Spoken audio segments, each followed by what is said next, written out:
Salt Lake City and 102.7 KSL FM HD2 Salt Lake City Midvale. This is 97.5, the KSL Sports Zone. Your home for the best coverage of the Jazz, Utes, and Cougars is right here on the Zone. This is JJ and Alex on 97.5, the KSL Sports Zone.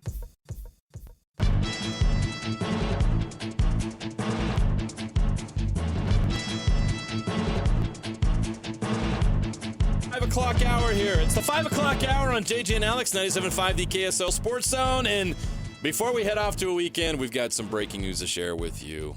More news on the coaching front. Instead of losing coaches, the Utah football staff is keeping one and promoting him. Colton Swan has just been announced as the new defensive coordinator at the University of Utah. He's been the linebackers coach for 7 years. And he will now call the defense under head coach Morgan Scalley for the Utes. Before we get to Pete Fiutak, I wanted to get your take, Sly, on this news. Your thoughts on Colton Swan now as the new defense coordinator at the University of Utah. It just makes sense, right? If you understand Morgan Scalley, here's the thing. Morgan Scalley, his standard is going to be extremely high. He was a defensive coordinator for Utah where his defense is revered. Right, where he has a defense that is top 20 in the country often. Bringing somebody else in has to be able to compete with that first and foremost. You're going to have, if there's any leniency in this football program, it's going to be on the offensive side of the ball as far as like, okay, maybe that's not. As far as defense, that cannot suffer. That has to be at the top of it because that is Morgan Scalley, and that's where he's going to hang his hat as far as defense, right, which is Coach Whittingham. His defense cannot suffer, whether it was Coach Anderson being his DC or whether it's Kalani or Morgan being the DC. All of those guys were within that program, know exactly what's going on, know how to do it. So we have always known that it's probably going to be most likely to be a hire from within. Right? Who's that going to be? Is it going to be Sharif Shaw? Is it going to be Lou Powell, Luther Ellis, or Colton Swan? And then you look at, who would be the best play caller. The way that Morgan Scalley called the defense, who would be the best at doing that, right? Assessing the defense, giving the play call in kind of late, signal calling and all of that. Linebacker coaches are normally the person to do that because linebackers are seen as the QB of the defense. It just made so much sense if you do the X's and O's numbers, if you want to run analytics or whatever, it was going to end up being Colton Swan. And that's it. So it's not surprising. It actually makes a crap ton of sense. Colton Swan has been in this program for a number of years, and Morgan Scalley clearly trusts him. And it's something that I know. As we said, Morgan Scalley's been waiting for this opportunity to be head coach. He knows he cannot call the defense like that and worry about all the other stuff. Who's it going to be? Who's he been training and getting ready to take this over? It's been Colton Swan. And so this is ultimately not a surprising breaking news notion, but it's just great to let it be known. Now you can move forward with everything else in your program. Colton Swan is the new defensive coordinator at the University of Utah. Some continuity on that Utah coaching staff. All sorts of things going on in college football. The college football playoff. We're on to the semifinals. We got change all over the place. Transfer portal. Kyle Whittingham to Michigan. Utah and BYU dealing with changes. We'll get into it all with Pete Fiutak of College Football News right now on The Cut. It's time for the biggest story of the day. This is what made the cut with JJ and Alex on 97.5, the KSL Sports Zone. The Cut's brought to you by Trajan Wealth. Give them a call today, your local financial fiduciary. If you need help with anything related to finance and money, go to 801-899-7600. That's 801-899-7600, or visit their website at TrajanWealth.com. We're excited to hear from Pete Fiutak of College Football News. He's been writing for college football for a long time, and he joins us often on the program, and I can't wait to get his take on what we just witnessed in the college football playoff. Pete, Happy New Year. How you doing? Happy New Year. How you guys been? Busy. We're supposed to be able to enjoy the holidays, Pete, and we have this bomb dropped on us a week ago that Kyle Whittingham's the new coach at Michigan, and it not only impacts Utah, it impacts BYU, and it's been pretty wild here over the last 7 days. But does it impact you? He's gone. Like, why does it impact you? Because all the coaches he's taking with him and potentially players. I guess. But, like, I guess that would matter. But, all right, well, you're Utah. You've got all this money coming in. Don't you just go get new players? I mean, like, it's kind of how it works. That is how it works, you're right. Just go shopping. Go buy yourself some more players. And buy better players than Texas Tech, because if they get Brendan Thorsby, that's kind of a problem. But first of all, it'll be fine. You know, Utah will be just good. Utah's got the things in place, and, you know, Michigan's Michigan. You can't compete with that, right. So it's okay, whatever. Right. But look, I don't really love this transfer portal. Last year, I mean, the quarterbacks in last year's portal were killers. I mean, I don't like anybody, including Thorsby, like I like the guys in last year's portal. I mean, that last year's was just humongous. Yeah. This is kind of okay. There's guys. There's no one in this portal like, oh my gosh, this guy's gonna get $5 million. This guy's gonna get okay, but you're overpaying because I don't know if it's gonna really help. Everybody's overpaying. You're overpaying every year. What guy's worth it right now? None of these quarterbacks have panned out to be worth $4 or $5 million. Well, you know, maybe like Mendoza. Garrett Mensa with Duke did. I mean, they won an ACC championship. He was pretty good. But like, look, here's the thing. This used to be done underneath the table and to, like, 17-year-old kids and recruits. Right. Now it's just above the board to guys who are out there already. So, exactly. So nothing really has changed all that much.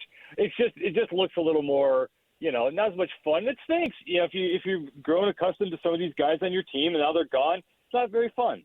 Isn't Sorsby to LSU a lock right now? So you say you don't like Sorsby. I actually like Sorsby.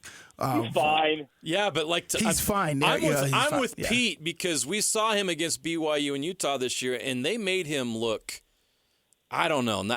He has a great arm. He's got some talent. He's mobile. But is this a guy that's going to take? Is this like a guy that can have a Mendoza effect? Yes, I think so. The NFL, right? But here's why. You can get $4 million in college.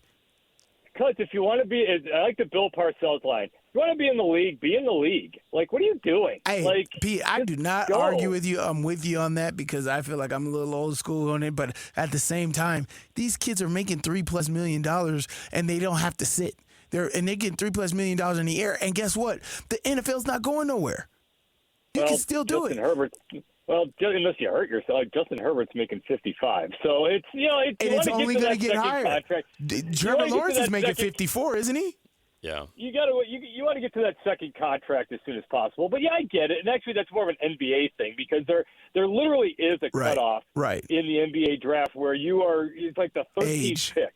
Yeah. Yeah, where you don't really because at that point you don't really want to come to the NBA because chances are you're not going to last in terms of, you know, history of the NBA draft. So you might as well get your money up. But whatever. So it's, you know, who's going to – all these teams are going to get the same, you know, the guys that they're going to want to get. They're going to fill in the gaps. And, you know, and then you get a guy like Trinidad Chambliss who the dude was from D2 Ferris State. I mean, he wasn't Nico Yamalieva. Yeah, he wasn't, one of those superstars in the portal last year. And now he's, you know, a guy balled out yesterday. Now he's got a shot to, you know, get to the national championship. And give Ole Miss credit for doing that kind of homework instead of just going with the big name that has a great agent. Like, you know what I mean? Like they're benefiting from the homework Nico they did like crap. On a D2 player. Right? Nico was not. Yeah, it obviously didn't pan out for UCLA. So I still think the teams that do their homework and actually do the work are going to be rewarded more than those that just throw some money at a dude.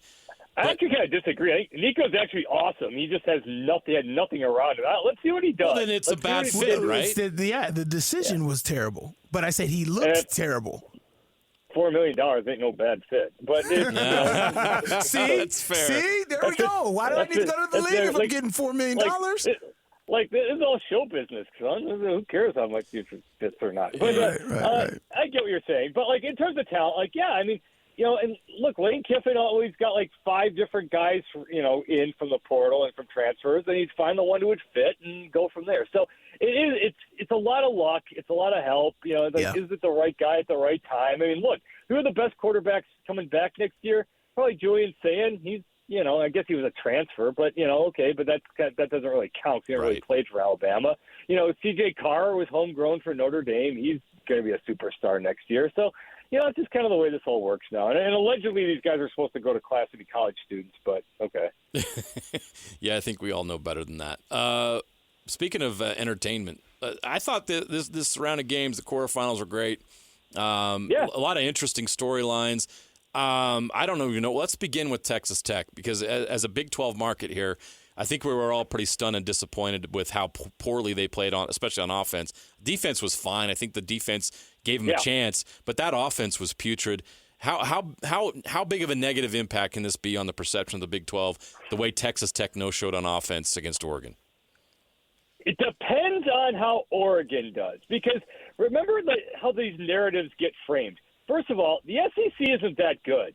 So, everyone's like, oh, wow, the SEC. They're like, ooh, the SEC. Ooh, look at this team. Well, again, the whole thing, I got in big, giant trouble for dogging the Alabama gauntlet. Well, look at that gauntlet of teams. Every team they played, Vanderbilt, Missouri, Tennessee, all the way down, they all lost their bowl games. Like, the gauntlet just was a disaster. So it wasn't that great. And I was like, oh, look out for Georgia. Well, Georgia looked great against other SEC teams, looked like hot garbage against Georgia Tech. And now it's like, oh, well, look at Texas Tech. They weren't ready for this yet. Look at the Big 12. Maybe Oregon's really awesome. Look, I think we're sleeping on them because fair. Because look, there was Michigan 2 years ago. It was Ohio State last year. I thought it was going to be Penn State this year to start the season, and now everyone's all hot on Indiana. But why is everyone hot on Indiana? Because they beat Alabama, who's just kind of meh, who was awful over the second half of the season, but they played a bunch of SEC teams.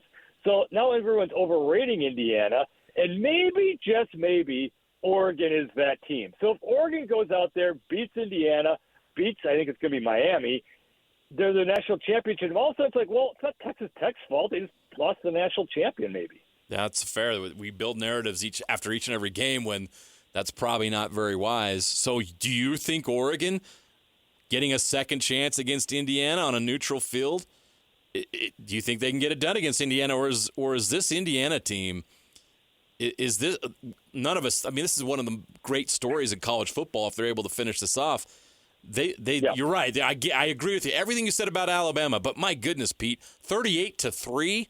I mean, they absolutely throttled them. Indiana looks like a juggernaut. At some point, someone's going to wake up and realize that Indiana doesn't have the talent of these other teams.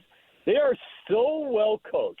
They do everything right. I mean, man, those receivers, Brewster and those guys run the most precise routes. They don't get penalized. They don't turn the ball over. They make every right angle on every right play. These guys are so well coached. They're so smart. These players are so well disciplined. They just play everything perfect. But like yesterday, the big problem was Alabama's got more talent than Indiana. They ran the ball 17 times. You've got this massive humanity on your offensive front. All those guys are going to play in the NFL. Well, run the ball. Start pounding on these guys. And they ran it like they quit. They just quit running the ball. And so I'm still waiting to see. Like, look, remember what happened last year where Oregon beats Ohio State in the regular season, rematch in the college football playoff, Ohio State brings it back. Look what happened this year. Oklahoma beats Alabama, flip the script. Georgia beats Ole Miss, flip the script this day. I think Oregon just is a different team now. They've got all the talent. They've got the offensive line. They've got so much speed at every position. They've got the possible number one overall pick in the draft at quarterback. I'm not dogging Indiana. I just kind of think that Oregon is they're due. They're due to rise up and have a great game here. Yeah, but isn't that the name of the game? To be well coached. Isn't that why we're paying these coaches $2 million a year, right? So I think that's a part of it, a part of talent. Like, I mean, excuse me for bringing up old days, but 2008 Utah playing Alabama, I just thought we had a great game plan. We were well coached, right? Alabama, on paper, had way more talent than us. Barry Switzer said there's not a guy on the Utah roster that would even make the 3 deep for Alabama. But I think being well coached is a part of team organizations, right? Team games, right? And so Indiana being well coached is a part of why they are so far. So talent can only take you so far. That's why I don't agree with this transfer portal stuff and just ramming together 5-star guys and 5-star guy here, 5 guy, and thinking that you have an all-star team. But being well coached is a part of the team. So isn't that the name of the game than just racking together all this ultimate talent? It's who can fit better, right? Oh, yeah. Well, that Alabama team was also super sad, and then they never lost again after that. But, you're right. I mean, it's part of it. I mean, sometimes it just, whose scheme is right. Like, sometimes, how does a Navy compete with anybody? They don't have anybody who plays at that level. But if you have the right schemes, and you write things, do things the right way. Like for years, like in Oregon, well, they didn't always have the talent. They ran that, Chip Kelly offense way back in the day that just was a differentiating factor, and sometimes you neutralize the talent. And, yeah, sometimes that works. The difference, though, in the end, to win the national title, you kind of need to have both because this isn't like college basketball where you just get hot from three. We're never going to see a Tulane or a James Madison go on a run in the college football playoff. It's just not going to happen. Who ends up winning? Well, last year Ohio State had more talent than everyone else. You knew that was coming. Michigan, you didn't see that one was coming. Georgia destroying TCU, that was overdue. But this year you've got 4 teams, and I'll throw Indiana in there. Indiana, Mendoza could be the number 1 overall pick. I mean, they've got NFL guys. But, man, like Miami, for example, that team's got some NFL guys. I mean, that Miami-Ohio State game, you could take 10 guys off there and come up with a top 10 in the NFL draft, and you wouldn't be crazy wrong. Right. So Indiana's going to have to keep scheming and keep doing everything right. There's no blip. If there's the stray interception, if there starts to have a penalty problem, if all of a sudden something goes the slightest bit wrong, all of a sudden this all changes really fast. We hammered Alabama in the SEC for good reason, but what in the world was up with Ohio State? Was this team – we talked about how great the defense was all year, and Miami just took it to them. Was this Ohio State team not as good as we thought? Were they not battle-tested enough this year? What happened to the Buckeyes? And if the kid hits the field goal straight in the Big Ten championship, and in that game, Ohio State probably is the undefeated team that everyone's picking. Right. I mean, it's just that crazy. I mean, the defense only gave up 13 points to Miami. I mean, they had the weird pick 6 there that changed everything. But here in both games, the defense, as awesome as it was, like historically great, they didn't come up with the stop it had to have against Indiana. It did not come up with it. There was time left. There was like 5 minutes left on the clock, and that NFL offensive line for Miami just pounded away. But you can't blame the defense for this. Anytime you have a head coach who starts calling his own plays, be it Dan Campbell with the Lions or Ryan Day with Ohio State, things kind of tend to go a little bit wrong. And they didn't have it in the first half. And then all of a sudden they realized, all right, let's just keep this to the basics. All of a sudden Julian Sainz started playing well again. They marched down the field. Everything was going just fine. They looked the part again. They just didn't quite have that fire this year. It sounds kind of weak, but last year's team was just crazy. They were fanatical about, oh my God, we have to win this. It's now or never. This team was just clinical, and it worked for most of the year. But all year long, Ryan Day kept saying, well, eventually we're going to, put it into gear, and we're going to step this game. Now we're going to, go get this thing going. Well, they just never did, and they got caught in the last 2 games of the year. Well, yeah, so let's talk about this, the last 2 games of this year, right? We got this semifinal, and then we have the national championship, and the matchups are set. Ole Miss, the story. How about the story of Ole Miss and the new coach coming in and this matchup against Miami and how that's going to be in the Fiesta Bowl, man? So, what are your thoughts with the Peach Bowl and the Fiesta Bowl, and who's going to be our eventual champion? Ole Miss is probably going to win the national championship just because that's the one team I think can't win this thing. So I don't think they don't have. I mean, look, this is again. They played an SEC team. They played Georgia. It was a nice story. They came up with a great win. They've got so much turmoil with their assistant coaches now having problems because Lane Kiffin wants them at LSU already. Again. If Miami plays like it did in the first 2 games, it's not going to have a problem with Ole Miss.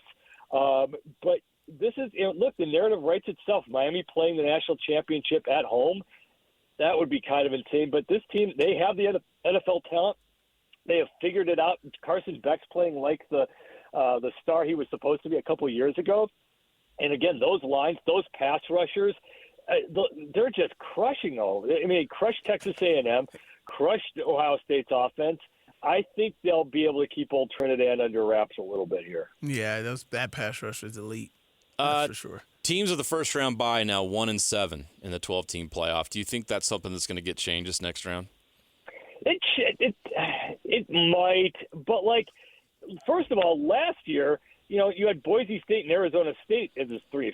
So better teams won those games. So it wasn't like it was the time off. It was that Ohio State was better than Oregon. It was that Penn State was better than Boise State.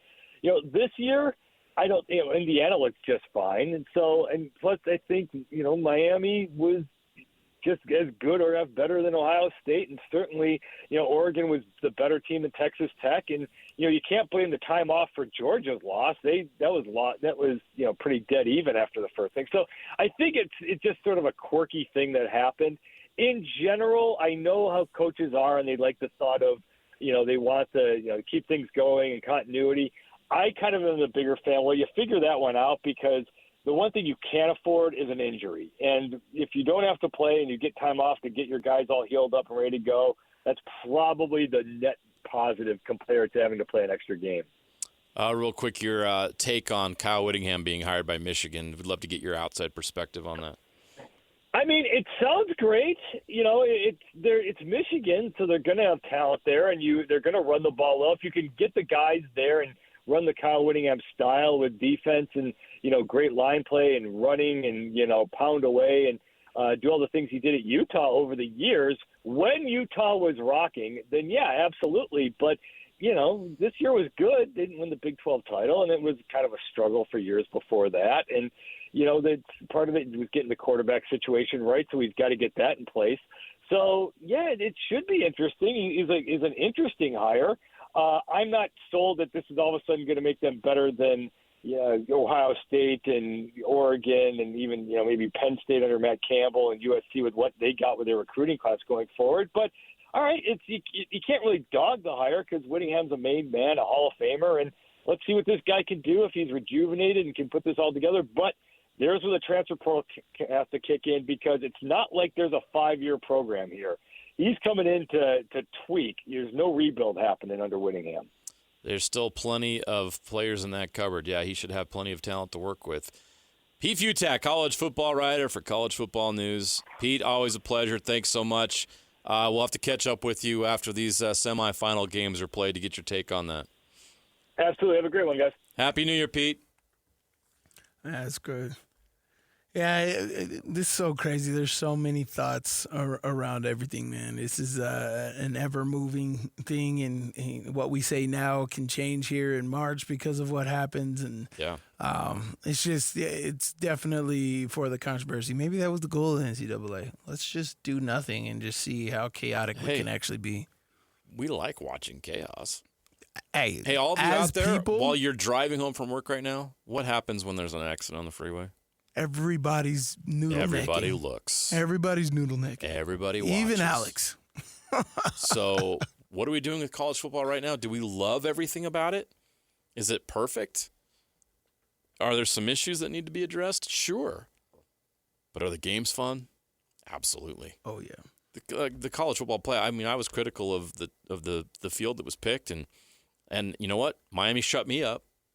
They went out and won the games. That's all that matters. So they've won 2 games now. Yeah, who's to say BYU couldn't have done that, though? Exactly, which is why we need to get Notre Dame's got a – but, I don't like the way that Notre Dame reacted. But right. And Pete would have come on here and told you that Notre Dame probably would have been in the semifinals had they been in as well. They probably would have done the same thing that Miami's did. Why? Because Notre Dame did that last year. Right. All the way to They were just on the other side of this. They barely made it in last year, and they went on a run to the national championship game. The solution to that is the 16-team college football playoff. And I think that's probably the sweet spot where you get to 16, you're like, are we really missing a national championship contender if you get 16 teams in? And this was an odd year where you had the 2 group of 5s get in because the ACC couldn't get their act together. So I think 16 teams solves a lot of problems and eliminates the possibility of missing a team that could go on a run like that, because Miami's proven that they belong. And so who's the 4 teams that would have been in it? who else would have been in? Well, Notre Dame and BYU. And would it have been Vanderbilt and Utah? Yeah. So Utah fans, you probably would have snuck in this year. You would have had a shot against JMU. Hey, that Utah team full go against one of these teams, I would have rather have watched that than Tulane getting a shot. That was a dud. JMU actually fought and JMU did a lot of good things against Oregon. Right. But Tulane, but that's why you play the games. And give Miami credit. Eating crow on that one today. Oh, for Miami proved that they belonged. Indiana doing what they're doing is incredible. I am not at all feeling bad for the SEC. I love watching that thing burn. Yes. And I think everybody's tired of the SEC thinking they're the best, and they're no longer. This self-proclaimed. I don't think, Pete's right. This is the 3rd straight year you're going to have a team outside of the SEC win a national championship. Because of good playoffs, right? There's good. You actually have to play the games. It's because SEC's been on the tip of Alabama and Georgia's in championship, so you'll have always a title, a person holding the title, and so they can always say, well, an SEC guy won. Duh, when you play yourselves, right? It just means more. Okay. It's all rigged. Football is football, baby. It's not rigged anymore. Alabama and Georgia and everybody else, you're going to have to beat some of these teams. They got a lot more money and resources than you. It's a new world. So I think it's fun, and I love the fact that we're having Indiana and Oregon, one of the others probably winning the national championship, and I'm here for it. Yeah, I love that. All right, we got to take a break. When we come back, we're going to talk about the other playoffs, the NFL playoffs just around the corner. Who's going to be in what position? We're going to learn a lot more after Saturday. Can't wait for this slate. We're going to break it all down. The final week of the NFL regular season next in the NFL Blitz on JJ and Alex, 97.5, the KSL Sports Zone. All the latest news and notes from the league and the locals in the NFL. JJ and Alex bring you the NFL Blitz on 97.5, the KSL Sports Zone. JJ and Alex, 97.5, the KSL Sports Zone. Sly Sylvester in for Alex Kirry today. And it's getting to be that time in the NFL where it's just tough to top the NFL postseason. I love it. Especially not with intro music like this. Oh,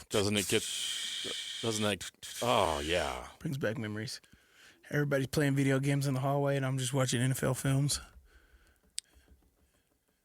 in the living room. I got the control of the TV. Nice. Just jamming out. Football nerd, he's not ashamed to admit it. Oh, yeah. The frozen tundra of Lambeau Field. Super Bowl I. Vince Lombardi. Legend. But, yeah, man, this is nobody tops the NFL. This is great. This is where everybody, as far as football, is aspiring to. Best news on the planet. So let's get into this week. It's week 18. There are 2 division titles up for grabs, and along with it, 2 playoff spots.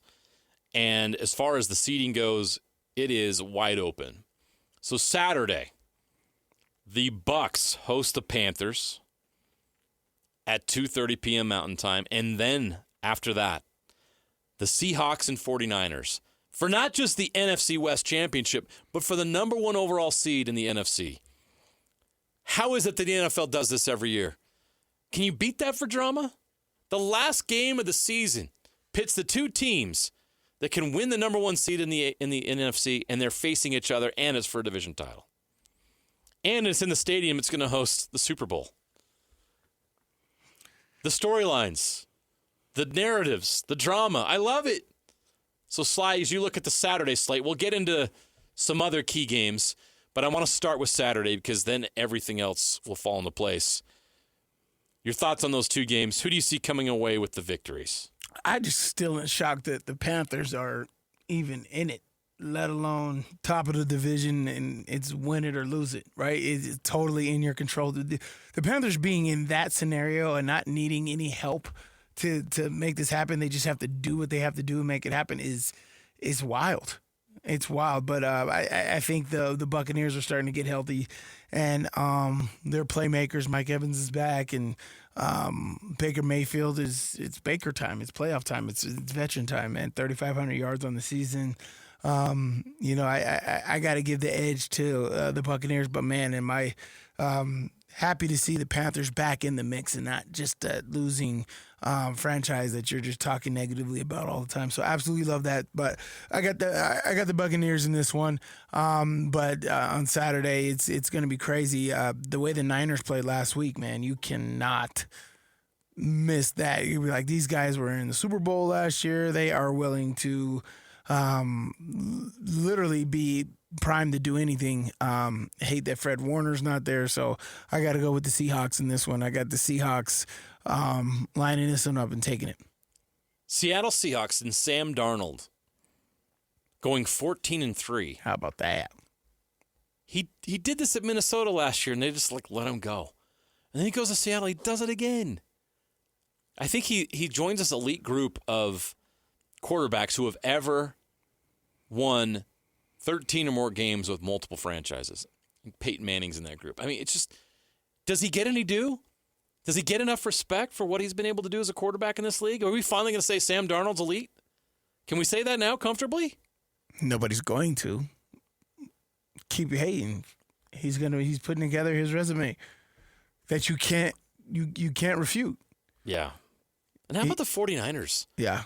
They could win the number one seed. How do they only have 4 losses? After all the losses, all the players that they lost this year. All the memes. Brock Purdy only played half the season. All the handicap memes that they've had all year Right. from their injuries, and they only have 4 losses. That's what the value of a good backup quarterback is. It's the value of a great coach. And I think you got to give Shanahan his due. Yeah. How do you navigate those waters? And they've won 6 in a row. Right. It's a great story. Both teams are a great story. Only one of them can win that number 1 seed. It's the difference between being the number 1 seed or the number 5 seed, which is massive. So there's a lot on the line tomorrow night. And back to the Bucks and Panthers. The Bucks are 7-9 right now. They are 2-8 in their last 10. What has happened to that team? They've lost 4 in a row. This should have been over a month ago. There was a point. They were 5-1. There was a point where I thought they were the best team in the NFC. When they were 5-1, yeah, you're looking at the Bucks like this might be the best team in the NFC. The squeaking out those wins in those first 4 games, 2-8 in their last 10.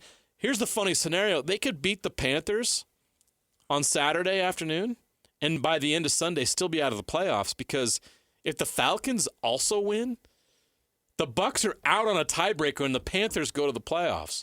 Because the Panthers, Falcons, and Bucks would all be at 8-9.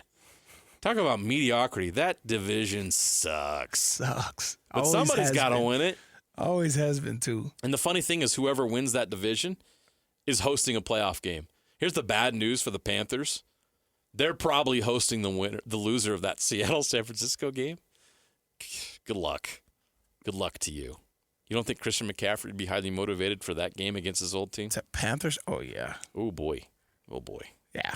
How about that? I think the Bucks, I don't know what to think. I really don't. Because the Panthers could have clinched this last week, and they didn't really show up either. I wasn't impressed with them either. So, right.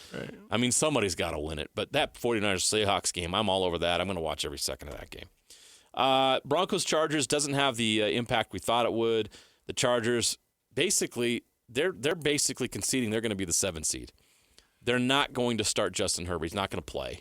They want to get him healed up for the playoffs, but if the Chargers lose that game to the Broncos, they're likely the 7 seed. They cannot win that division anymore, so that game lost a lot of its luster. You look around the Sunday slate, and we've got to get to Ravens-Steelers. That is the game on KSL and NBC Sunday Night Football on Sunday night. Sly, I don't think you could script it any better. Oh, no. Steelers, for Ravens. The division, for the playoffs. For everything on the line. Harbaugh, Tomlin, TJ Watt coming back with a collapsed lung. Lamar's healthy. Lamar's playing. Lamar is playing. Is he ever healthy? Aaron Rodgers. No. Is this Aaron Rodgers' last game if they lose? Hold on. Is DK Metcalf done with his suspension? He's suspended. It's 2 games. He's not playing. He's got one more? That really, really hurt the Steelers last week. Jaylen Warren. Oh, yeah, they did. Jaylen Warren couldn't make some things happen because this is just a tough battle. This is what you want. This is how you end the season with this game right here. I've been in it. I know the type of energy behind it. This is something where you want to end the game. And just all the stipulations on the line is just so amazing. And so really, really, really looking forward to seeing how this one ends. Would the Ravens be better off starting Tyler Huntley?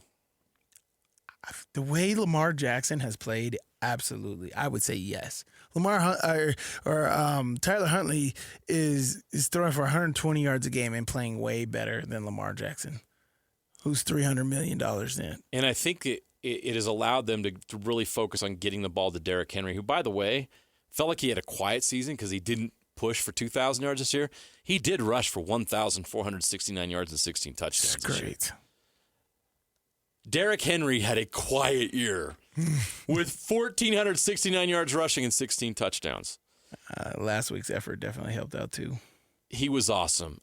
If I'm the Ravens, I'm like running. I'm running behind Derrick Henry, and I'm running into the playoffs. I'm worried that Lamar Jackson and coming back. I think that's exactly what the Steelers want to see in this game. But Sly, I have a hard time picking your Steelers because who's Aaron Rodgers throwing the ball to?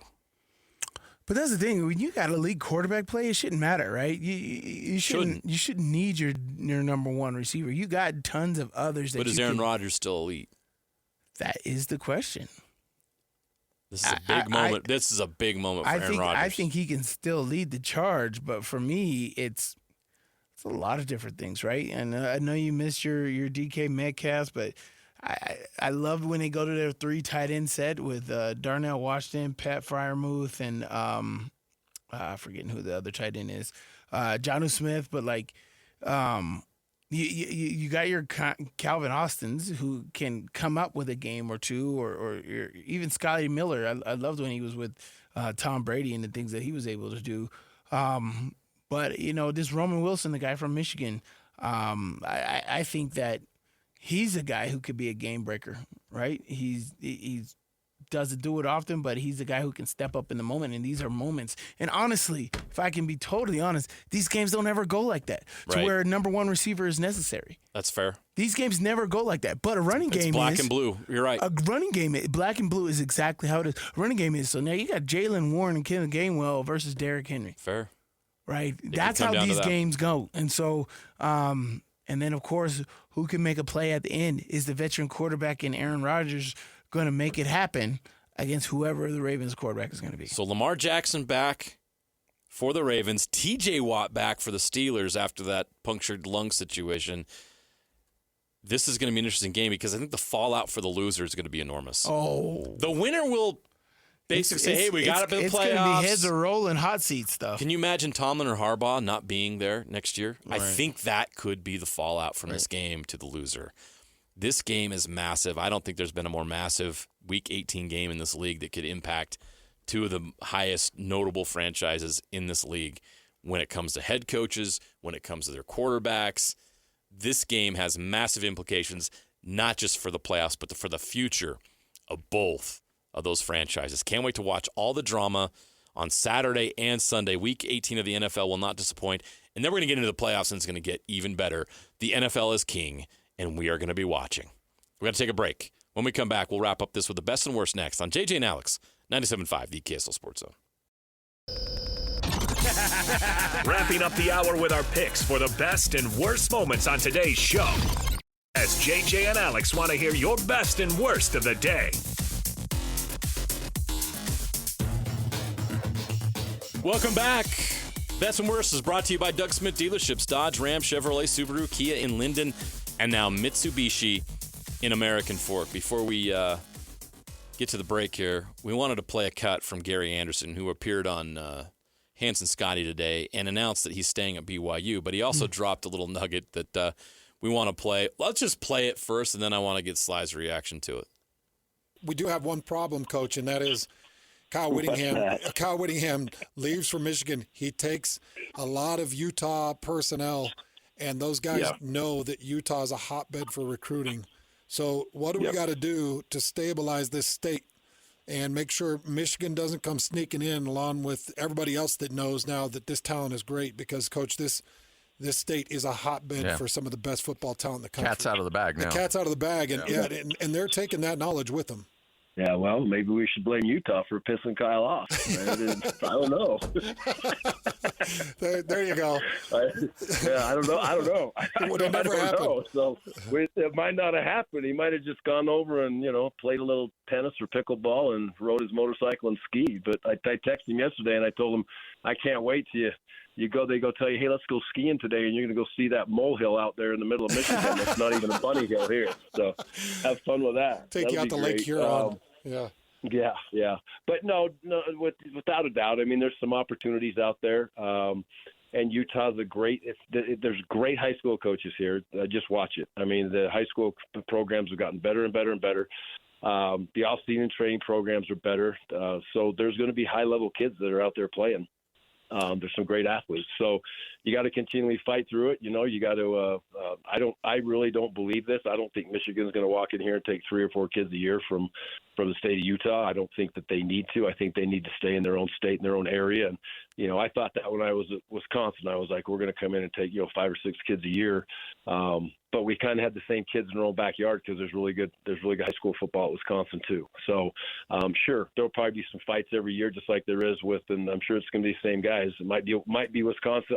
It might be Michigan now, and it'll probably be Oregon and Utah and BYU and whoever else wants to get in that fight. Right? That's just the way it is. So BYU is well equipped to get into those recruiting fights and battles and show kids what the school is. And it's not just about the dollar figure. It's about an education. It's about the culture, the family you're in, and I think that they'll always be in the hunt to land those elite recruits and then continue to grab kids that are in that developmental stage that we can grow and get them on the field. All right, Sly, 2 things I want you to react to. Number 1, this comment that they shouldn't have pissed Kyle off up at Utah. You think he's just joking around, or you think there's actually some truth to that? Oh, man, this is what my wife told me when we first started dating. Behind every joke, it's a little bit of truth.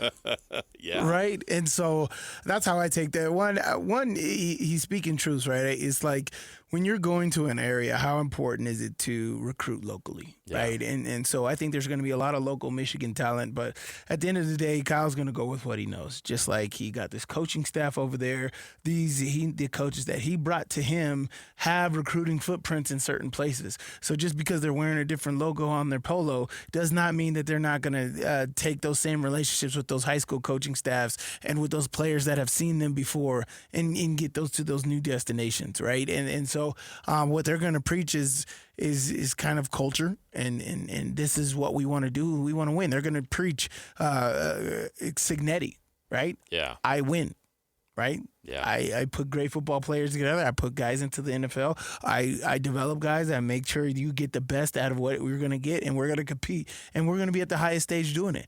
And with the name Michigan, I'm pretty sure I'm going to be in every conversation that there is. Right. And so with Utah pissing Kyle off, I don't know exactly what happened because I thought exactly what he said. I thought that Kyle's going to sail off the sunset and play a little pickleball, ride his motorcycle. But that is not true. The guy's the heart of a competitor. He said he didn't want to be Lavelle or any of these guys or his dad to coach for the rest of his life. But look at him. He's 66 and he's still pushing. He loves this stuff. I was interviewing him after games. He come in before we talk. He's like, man, I love this coaching stuff.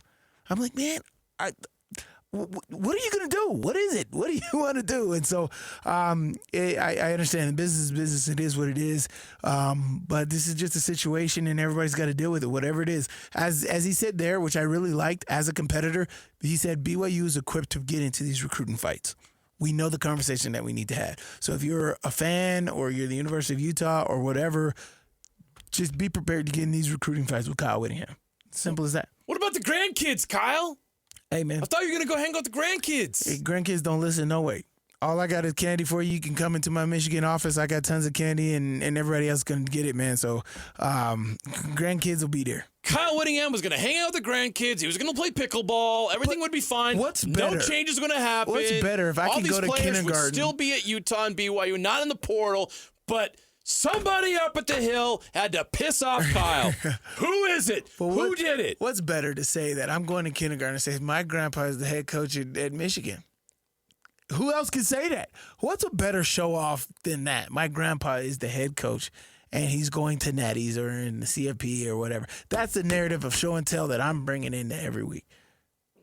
I'm telling you, Utah like and BYU better keep Michigan out of here because they're going to push. Hey, like Gary said, you're not going to get a lot, but if they get 2 or 3 out of here every year, that's what's going to happen. Oh boy, right? Oh boy. Well, that's the fun of it. Going to be a lot of battles ahead, but I want to know who pissed off Kyle. I think we all want to know who pissed him off because look what happened. It's your fault. Hey, Joe Glenn knows what happens when you piss Kyle. It was the third quarter. It was the third quarter. Still play the game. The game's not over from what I'm saying. Sly's been fun. Thanks. We got to go to a break. 97.5 the KSL Sports Zone.